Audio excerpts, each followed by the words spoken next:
executive order gikan sa atong presidente ngayon og kaning gitawag nga paggamit sa maong kalsada nga diin dunay mga rason nga diin sila ni padalas nagsulat nga for the meantime hangtod nga dili ma-resolve ang executive order 41 nga gikan sa atong presidente, i-stop una sila og bayad. Pero pagkaabot sa 2025, nasuta nga ang maong koleksyon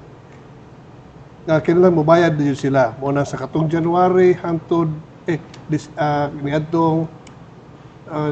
June hangtod December 25 ilang gibayaran ang wala nila mabayari